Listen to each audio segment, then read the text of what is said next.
ഒറ്റ ദിവസം കൊണ്ട് കള്ളവണ്ടി കയറിയവരിൽ നിന്നും റെക്കോർഡ് തുക പിഴയായി ഈടാക്കിയിരിക്കുകയാണ് ഒരു വനിതാ TTI. നമസ്കാരം, കൊട്ടാരക്കര മീഡിയയിലേക്ക് സ്വാഗതം. ടിക്കറ്റ് ഇല്ലാതെ ട്രെയിനിൽ യാത്ര ചെയ്യുന്നത് നമ്മുടെ രാജ്യത്തിന്റെ പല ഭാഗത്ത് നടക്കുന്ന സംഭവമാണ്. ജനറൽ കമ്പാർട്ട്മെന്റുകളിലായിരിക്കും ഇത്തരത്തിൽ യാത്ര ചെയ്യുന്നവരുടെ എണ്ണം കൂടുതലായും കാണപ്പെടുന്നത്. പലപ്പോഴായി റിസർവ് ചെയ്ത കോച്ചുകളിലും ടിക്കറ്റ് ഇല്ലാതെ യാത്രക്കാർ കയറുന്നതായി ശ്രദ്ധയിൽപ്പെടാറുണ്ട്. ഇത്തരക്കാരെ പൊക്കാനായി ട്രെയിനിലും സ്റ്റേഷനുകളിലും TTIമാർ കർശനമായി രംഗത്തെത്താറുണ്ട്. ഇവർക്ക് പിഴയായി ഈടാക്കുന്ന തുകയും പലപ്പോഴും കൂടുതലാണ്. ഈ പിഴത്തുകയിൽ ഒരു റെക്കോർഡ് ഇട്ടിരിക്കുകയാണ് സെൻട്രൽ റെയിൽവേയിൽ TTI ആയ സുധ ത്രിവേദി.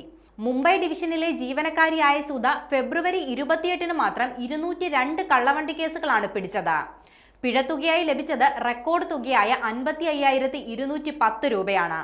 150 കേസുകളും 45,705 രൂപ പിഴയുമെന്നതായിരുന്നു മുൻപത്തെ റെക്കോർഡ്. റുബീന ആക്കിബ് ഇനാംദാർ എന്ന TTI ഈ വർഷം ഫെബ്രുവരി 24 ഈ റെക്കോർഡ് ഇട്ടത്. ഇതാണ് വെറും ഒരാഴ്ചയ്ക്കുള്ളിൽ സുധ തകർത്തത്. 1993 റെയിൽവേയിൽ ചേർന്ന സുധ ഇലക്ട്രിക്കൽ ഡിപ്പാർട്ട്മെന്റിലായിരുന്നു ആദ്യം ജോലി ചെയ്തിരുന്നത്. പിന്നീട് ഔൺസറായി പ്രവർത്തിക്കുകയും ചെയ്തു. ഇതിനുശേഷമാണ് ടിക്കറ്റ് ചെക്കിംഗ് ടാസ്ക് ഫോഴ്സിലേക്ക് മാറിയത്. നേരത്തെ മുംബൈ ഡിവിഷനിലെ കള്ളവണ്ടി പിഴക്കണക്കുകൾ റെയിൽവേ പുറത്തുവിട്ടിരുന്നു. 2024-25 സാമ്പത്തിക വർഷത്തിലെ ജനുവരി വരെയുള്ള കണക്കാണ് മുംബൈ ഡിവിഷൻ പുറത്തുവിട്ടത്.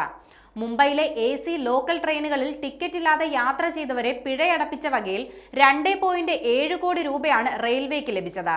പിടിച്ചതാകട്ടെ 81,709 യാത്രക്കാരെയും.